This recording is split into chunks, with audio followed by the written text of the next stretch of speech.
Hello students, myself Dharmendra Kumar. Line by line Hindi NCERT series अपन देख रहे हैं। काफी चैप्टर्स अपन ने यहाँ से डिस्कस कर लिए हैं। आज अपन एक नया चैप्टर स्टार्ट करने जा रहे हैं, एनिमल किंगडम। काफी बच्चों के कमेंट और मैसेज आए थे साहब 11th क्लास भी साथ साथ में चलाई जाए 12th के, क्योंकि अपन 12th ऑलरेडी चल रही है अपनी। 12th में 4th चैप्टर तक अपन पहुंच चुके हैं और 11th में भी अपन ने 3 चैप्टर कर लिए हैं। सो आज से अपन 11th क्लास पे स्टार्ट कर रहे हैं वापस से एनिमल किंगडम चैप्टर से। 12th भी चलेगी साथ में और 11th भी चलेगी, तो आप लोग अच्छे से पढ़ाई करते रहिए। जैसे ही टाइम मिलता है मेरे को, उसी अकॉर्डिंग मैं डेली अपलोड करता रहूंगा वीडियो, जिससे कोई भी हेल्प आपको ना हो एनसीईआरटी में। ठीक है, सो स्टार्ट अपन करेंगे। आज जंतु जगत का परिचय अपन देखेंगे। आज का जो टॉपिक होगा वो परिचय होगा, इंट्रोडक्शन ऑफ एनिमल किंगडम। अगर किसी टाइप का आपको डाउट होता है तो आप कमेंट कर दीजिएगा, नहीं तो इंस्टाग्राम पर मैं आपको धर्मेंद्र कुमार से मिलूंगा, वहां आप अपने डाउट मुझे भेज सकते हैं। डाउट वहां पर अपन डिस्कस कर लेंगे। तो स्टार्ट अपन करते हैं बिना टाइम वेस्ट किए हुए। आज परिचय देखेंगे। जैसा कि मैं हमेशा बोलता हूं, किसी भी बिल्डिंग को मजबूत होने के लिए उसकी नींव मजबूत होनी चाहिए, उसका बेस मजबूत होना चाहिए। तो किसी भी चैप्टर को आपको अच्छे से समझने के लिए उसका इंट्रोडक्शन आपका क्लियर होना चाहिए। जो भी टर्मिनोलॉजी है, जो भी उसके बारे में बता रखा है, वो आपको आएगा तो इजी होगा चैप्टर को समझना। सो स्टार्ट अपन करते हैं प्राणी जगत। आप लोग एनसीईआरटी लेके बैठिएगा, नोटबुक लेके बैठिएगा। जब आप अपने चारों ओर देखते हैं तो आप प्राणियों को विभिन्न संरचना एवं स्वरूपों में पाते हैं, बिल्कुल पाते हैं। अब तक लगभग 10 लाख से अधिक प्राणियों का वर्णन किया जा चुका है। ये इंपॉर्टेंट है, क्योंकि जो फर्स्ट चैप्टर अपन ने देखा था 11th क्लास में, जीव जगत, ठीक है, जीव जगत का वर्गीकरण एक टॉपिक आता है उसके अंदर। उसमें आपको जितने भी जीवित जीव है उसके बारे में बता रखा है कि इतने खोजे जा चुके हैं, इतनों का नामकरण कर दिया गया है। सो यहाँ जो प्राणी जगत है, जो जंतु है, उसकी संख्या बता रखी है। 10 लाख से अधिक प्राणियों का वर्णन किया जा चुका है। 10 लाख कम अमाउंट नहीं होता, कम संख्या नहीं होती। तो ये जो 10 लाख है, इन्हें वापस से अपन क्या करते हैं, वर्गीकृत करते हैं, क्योंकि बिना वर्गीकरण के जब इनकी स्टडी की जाती है तो आसान नहीं होता है। जैसे फर्स्ट चैप्टर में अपन ने डिटेल से डिस्कस किया था कि वर्गीकरण की आवश्यकता क्यों होती है। ठीक है, तो इन्हें वर्गीकृत किया जाता है, और वर्गीकरण जहां पर भी किया जाता है किसी ना किसी आधार की जरूरत होती है। बिना आधार के वर्गीकरण किसी भी सब्जेक्ट के किसी भी टॉपिक में पॉसिबल नहीं है। आधार होगा तभी अपन वर्गीकरण कर पाएंगे। जैसे ये 2 उंगलियां हैं, तो बोले इसे किस प्रकार की लंबाई के आधार पर वर्गीकृत करेंगे, तो आधार लंबाई हो गया। ठीक है, तो वो यहां पर आधार हो गया। तो कोई सा भी बात, तो जहां पर भी वर्गीकरण होगा आधार आएगा ही आएगा। अतः वर्गीकरण का महत्व अधिक हो जाता है। इससे नई खोजी हुई प्रजातियों को वर्गीकरण में उचित स्थान पर रखने में सहायता मिलती है। अब वर्गीकरण का जो आधार है, इस चैप्टर में टोटल अपन 6 वर्गीकरण का आधार यहां पर देखेंगे। और ये जो 6 आधार है, ये आपको अच्छे से आने चाहिए, क्योंकि जितने भी संघ अपन इसके अंदर पढ़ेंगे, फाइलम इसके अंदर अपन पढ़ेंगे, इन 6 पॉइंट का बार बार डिस्क्रिप्शन दे रखा है, बता रखा है कि इस फाइलम में ये है, उस फाइलम में ये है। तो अगर ये 6 पॉइंट आप अच्छे से समझ लेते हैं तो आपका जो है आधा चैप्टर यहां से क्लियर हो जाएगा। ठीक है, ये 6 सब में कॉमन रहने वाले हैं, बस इनका अलग अलग होगा। अलग अलग जो है आधार की जो अपन बात कर रहे हैं वो होगा, बाकी पॉइंट ये क्या है, सेम ही है।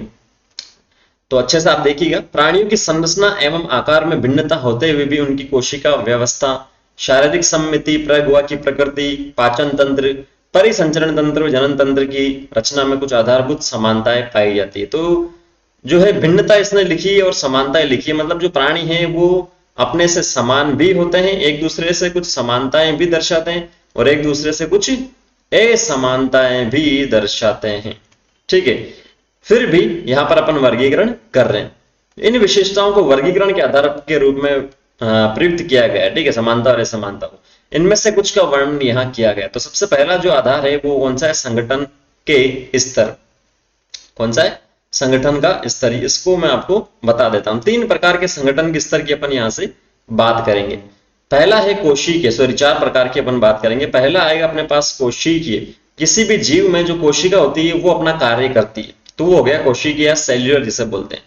ठीक है, अपने को पता है बहुत सारी कोशिकाएं मिलकर किसका निर्माण करती है, उत्तक का निर्माण करती है। तो कुछ जीव ऐसे होते हैं, जंतु ऐसे होते हैं, प्राणी ऐसे होते हैं जिसमें बहुत सारी कोशिकाएं मिलकर कोई विशिष्ट फंक्शन करते हैं, उसे अपन बोलते हैं उत्तक स्तर का संगठन।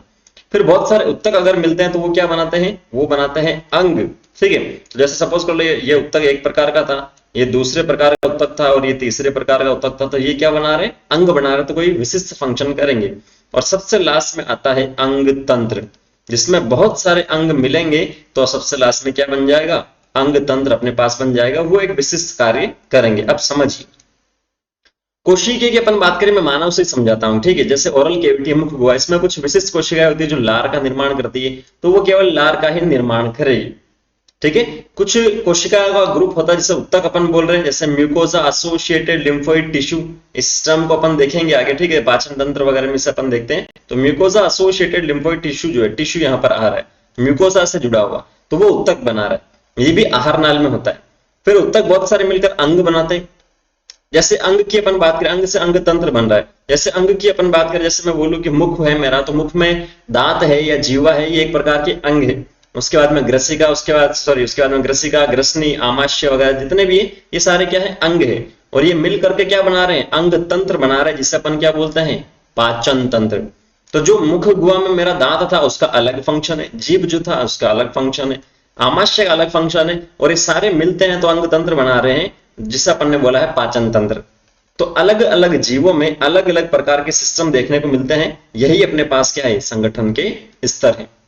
यद्यपि प्राणी जगत के सभी सदस्य बहुकोशिक होते हैं, ठीक है, दो या दो से अधिक कोशिकाएं होती है, लेकिन सभी एक ही प्रकार की कोशिका के संगठन को प्रदर्शित नहीं करते हैं। कोशिका का संगठन अलग अलग होता है, एक जीव में अलग अलग हो सकता है, अलग अलग जीवों में भी अलग अलग हो सकता है।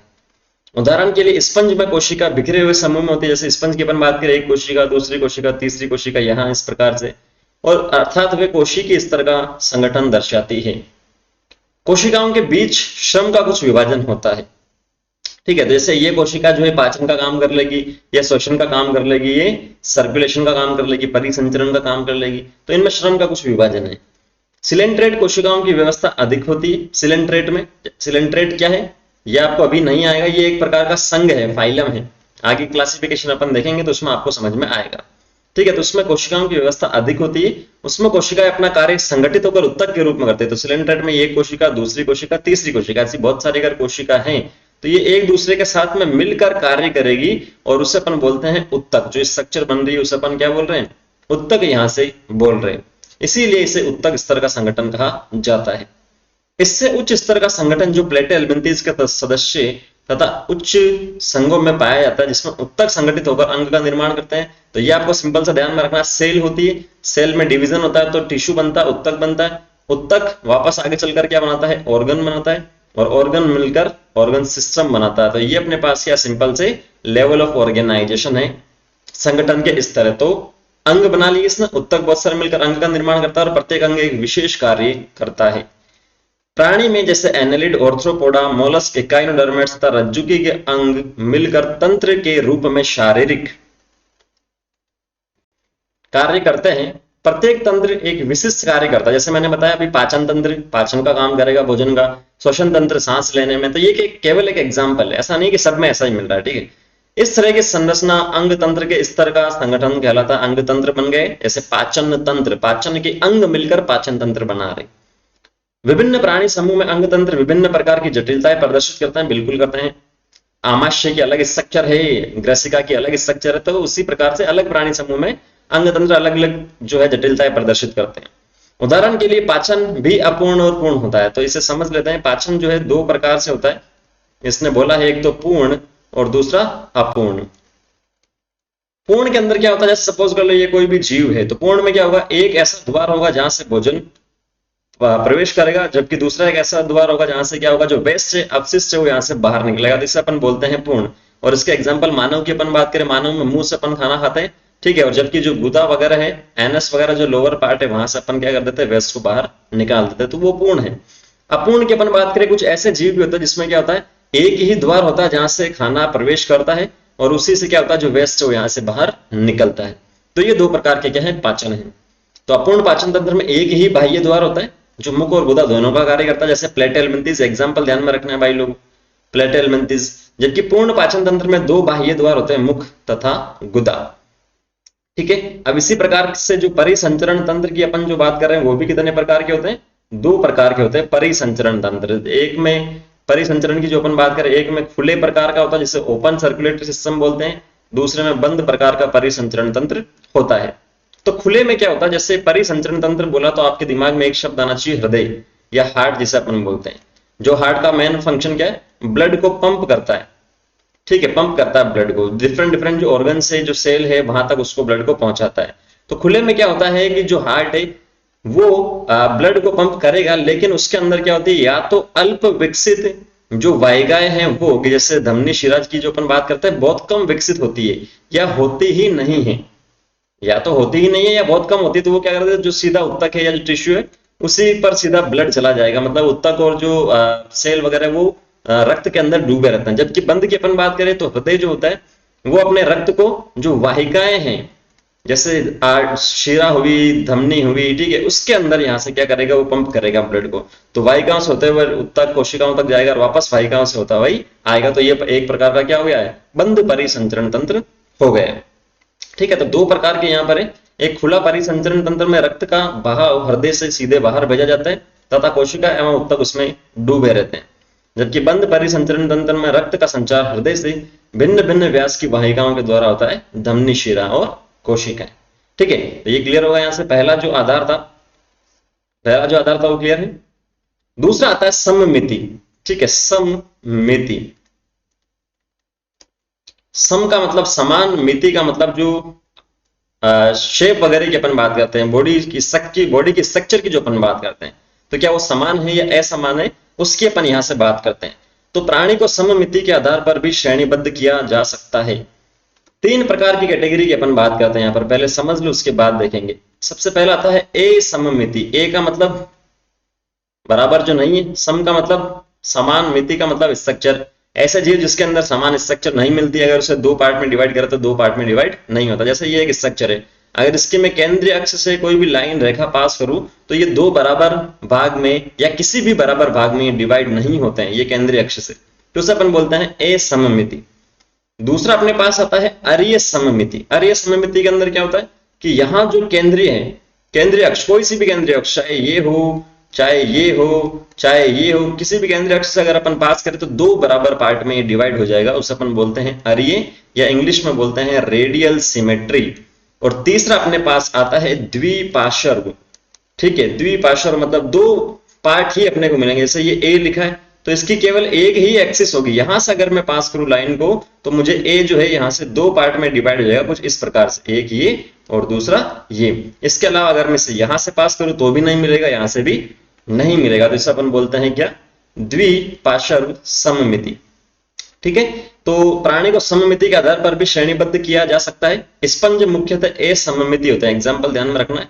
अर्थात किसी भी केंद्रीय अक्ष से गुजरने वाली रेखा इन्हें दो बराबर भागों में विभाजित नहीं कर सकती। तो अगर इसकी अपन बात करें तो इसकी अगर अपन बात करें तो इसे किसी भी प्रकार से दो पार्ट में अपन डिवाइड नहीं कर सकते।